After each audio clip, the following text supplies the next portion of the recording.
What's going on, friends? When it comes to the Big Twin Evo, it is really hard to find something that you don't like about it. These motors are very reliable, they last forever, they're easy to work on, but the one thing that always comes up is that the engine lacks power. If you have a Big Twin Evo, chances are it's already got an exhaust system, a jet kit, and a good air cleaner on it, and you may even have a cam in it. Now, with that combination of a high-performance cam, exhaust, jet kit, and an air cleaner, you're really only putting down roughly about 75 horsepower on the big end. And sometimes, by today's standards, that's just not enough to keep up. If you already have all that done and you still feel like your Evo is a bit underpowered, it's probably time to start looking at putting a little compression in the motor and maybe even a big bore kit. But before we get into all that today, please don't forget to hit the like button if you enjoy the video and consider subscribing to the channel. So I've had a lot of requests for this about big bore kits on Evos, and I was a little hesitant to do a big bore kit video for the Evolution engine due to some of the notorious issues that they've been known to have in the past. Sometimes when you get too big and you start putting too much compression into these engines, they would actually lift the head and the studs right out of the case. Like pretty much everything would come out together. Or you could have issues with the case cracking, and in some years they did have some base gasket issues where you develop leaks there. But when it comes to big boring the Evo, I really like to stay conservative with the stock cases and not get too crazy unless you're really planning on going out and just buying an aftermarket set of cases like S&S or Ultima. But if you're really interested in making some power on the Evo and still being somewhat conservative and doing it on the stock cases, I'm going to show you guys some very mild bolt-on big bore kits today. And I say bolt-on, there is no case machining required. So we're going to keep the material around the cases and reduce the risk of cracking and cylinder head studs pulling out of the case. But once again, I stress the main thing to keep in mind when working with the stock cases on the Evo is to be conservative. Don't go too crazy with it.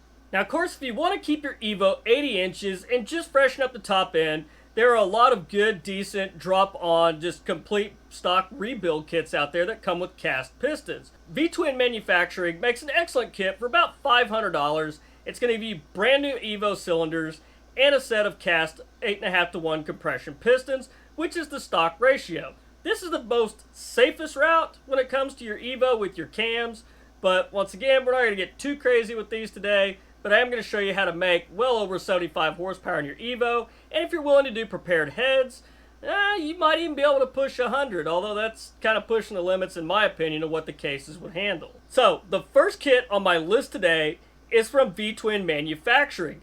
This bolts right on to your stock 3.5-inch bore cases. This is their 83-inch kit. This kit comes with the 83-inch cylinders, and you also get 10.5:1 Wiseco forged pistons. Not the cast ones, this comes with the forged pistons, and this is going to run you about $650. Now, the big secret here is in the compression.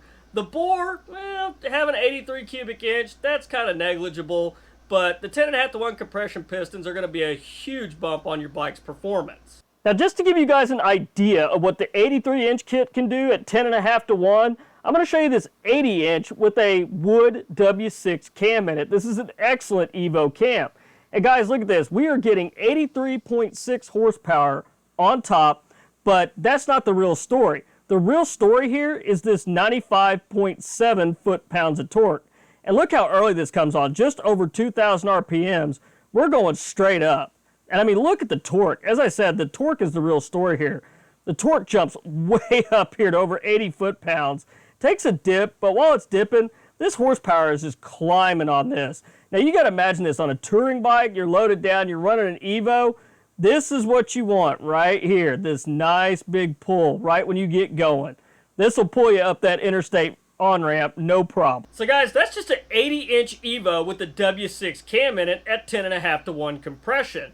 So you add that little extra 3 cubic inches in there, you can expect a little bump over that, probably even upwards of 100 foot-pounds of torque at the peak. That's not bad at all for an Evo, and that's not getting too crazy on your cases or anything else. So for only $150 more, you're getting Wiseco forged pistons, not the cast pistons, and these are 10.5:1 compression, and plus you're also turning your 80-inch Evo into an 83. Now these are more along the lines of the budget-friendly big bore kit, but if you want to put a little bit more money into it, Revolution Performance offers a 85-inch big bore kit, and this one costs quite a bit more, but the build quality, in my opinion, is a little bit better. Now, on the Revolution, we're looking at $1,200, and you do have the option of 10.5 to 1 compression pistons or 9.5 to 1 compression pistons. And once again, the Revolution Performance cylinders require absolutely no case boring, so 3.5-inch stock case bore, perfect, slide it on. Although, in my opinion, 10.5 compression's kind of high on an Evo. I would probably go with the 9.5 to 1 personally. But let's check out what Revolution Performance offers in the horsepower department. Revolution Performance 85-inch bolt-on big bore kit. Now this is using a T-Man 590 cam. When we start hitting the chart, our horsepower starts to climb very steadily. The only thing I don't like about this is a lot of this is due to the cam, is that when it comes in, we have this big dip in torque right here at 3,000. That's not great if you're on a big touring bike and trying to roll up on the freeway. But on the other side of that, you do have horsepower pulling, and it pulls hard and climbs. We come up to about 95 horsepower, and I'd say about, 96, 97 foot-pounds of torque. So, not bad. It does make some big power, 10.5 to 1 compression, and the T-Man 590 cam. You could probably get a little bit better looking graph out of this by using a Wood or an Andrews cam, but all in all, not a bad kit, just expensive. So guys, what'd you think of the Revolution Performance kit? Looking at the graph, I think a different cam choice would probably level out your torque a lot better, but for that kit being $1,200, it does have the Nikasil coating that is supposed to run a little bit cooler, which Nikasil does have a pretty good heat transfer property, and it does last a long time. But I don't know if I could swing the $1,200. I think I'd be more inclined to stay with the $650 kit at 12 to 1 compression. But as I mentioned, Revolution Performance does offer a 9.5 to 1 kit and also a 10.5 to 1. So the choice is up to you and what you're comfortable with running. So guys, when it comes to the Evos, you can put some good power in these and make just about as much as some of the twin cams out there that are only cammed and exhaust. That's more than enough to keep you up with the pack. So guys, it's kind of a short list on bolt-on big bore kits for Evos unless you want to go into case boring, which you get into case boring, there's already not a lot of material there, so I'm not a huge fan of doing the case boring on the Evos.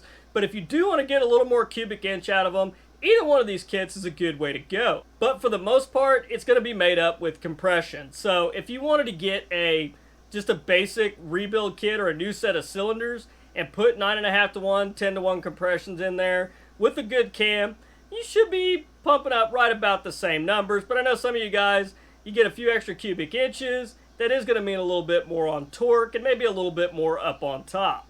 Now, as always with Evos, if you have anything after 1991, you definitely want to change out the inner cam bearing if you haven't already. Get that INA bearing out of there and go to the Torrington bearing. Now, as well, if you have anything earlier than 1996, they did have some lifter issues. They use really thin needle bearings in the tappets, and they tend to wear out and shell, and if you catch it early, you're good, but if not, it can really cause you some headaches, and pretty much it could trash your motor. And then, of course, early from 1996, they did have some base gasket issues, so just be very careful and mindful of what kind of compression you're putting into these.